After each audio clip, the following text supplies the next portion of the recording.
Hukba Hamkraini Daba Ajmudina bagwi Mai Paina Haphang Krak Sharot Chengwi Rika Hukba Tangbedek Montri Pranajit Singha Bonakari Manjake MLA Hukba Gosna Khobe Kubunra Barahani Montri Bokro Osamong Botang Yagotino Samong Klaitongo Tirpra Hajo Kota Haphang Phaimani Yagla Tarbrini Bisingono Hukba Hamkraini Thani FCI ni Bisinti Mai Paika Haphang Omai Khai Hukba Hamkraini Thani Mai Paika Pharka Hunke kwbang rang ajimung manai Hukba Tangbedek Montri Mai ni Markno Chengwi Rika Tini ni Pandawa Koktoma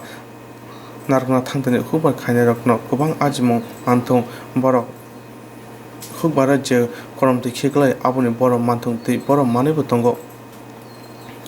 Haphang Lukurokni bagwi Hukba Hamkraini Kokno Wanchoge Omai Samong Botang Yagonaka Tini ni Pandawa Manjak Thani Hukba Hamkraini Koktoma Thumnarung Saka Haste Haphang Hukba Hamkraini bagwi Omai Wanchoge Samong Botang Yagona Harmana Haste Haphang Belekena Hamba Yapaka Hukba Hamkraini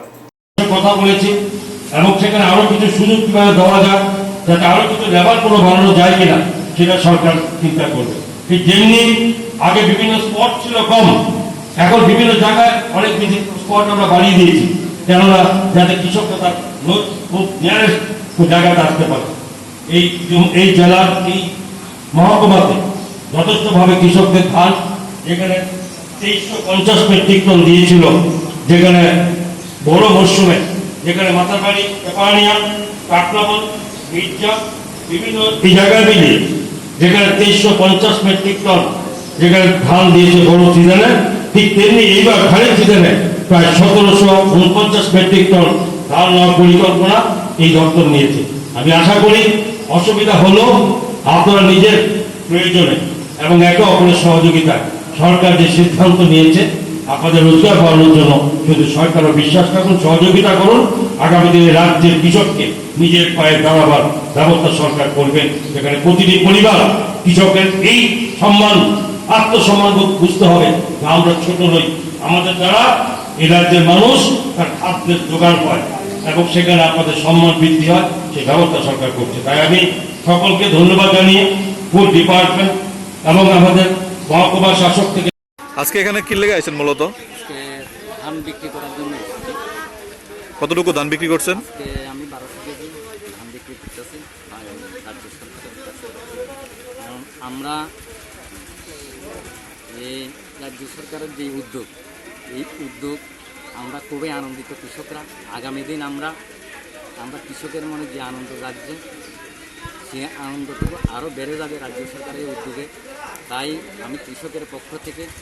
একজন সাধারণ কৃষক হয়ে আমি রাজ্য সরকারকে ধন্যবাদ জানাচ্ছি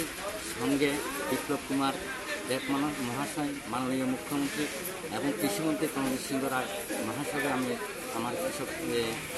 কৃষকের তরফ থেকে আমি অজস্র ধন্যবাদ জানাচ্ছি আগে কত করে বিক্রি করতেন ধানের 350-400 টাকা আর এখন আমরা প্রতি কুইন্টাল 1880 টাকা করে গভর্নমেন্ট যে ধান করতে আমরা খুব খুশি এবং আনন্দিত আগামী দিনও আমাদের কৃষক তরফ থেকে আমি রাজ্য সরকারের প্রতি দাবি জানাচ্ছি যাতে আগামী দিনও আমরা যাতে আনন্দিত হতে পারি এবং উৎসাহ আরও বাড়ে আরও কৃষিক্ষেত্রের জন্য আরও ভালো ভালো পদক্ষেপ নেওয়ার জন্য আমি দাবি রাখছি যেমন আমরা আমাদের আজকে এখানে মূলত কিসের জন্য আসা আপনার আমার নাম দীনবন্ধু পাল আমরা কৃষকরা ধান বিক্রি করতে এসেছি বিক্রি করার পরে আমরা আগে যে ধানের রেট পাইতাম 10 টাকা 11 টাকা পার কেজি তখন আমরা দেখা দিতেছে 18 টাকা 80 পয়সা করে আমরা পার কেজি পাইতে আছি আমরা অনেক উন্নতির দিকে আছি এবং আমরা চাই গভর্নমেন্ট আমাদের থেকে আরও বেশি করে ধান ক্রয় করুক আমরা পাশে থাকুক আমরা কৃষকরাও উন্নতি হচ্ছি আর আপনাদের কৃষি জমিতে আমরা যে পরিমাণে সার গভর্নমেন্ট আমরা দিচ্ছি আমরা পাচ্ছি তার জন্য কোনো দিকতা নেই এবং আমাদের সাথে সাথে শুকসকার জলের মধ্যে একটা মিনি ক্যালেন আছে এই ক্যালেনটা যদি গভর্নমেন্ট হাতে নিয়ে একটু সংস্কার করে যদি ঠিক করে দেয় তাহলে আমরা আরও বৃহৎভাবে সম্পদ কিছু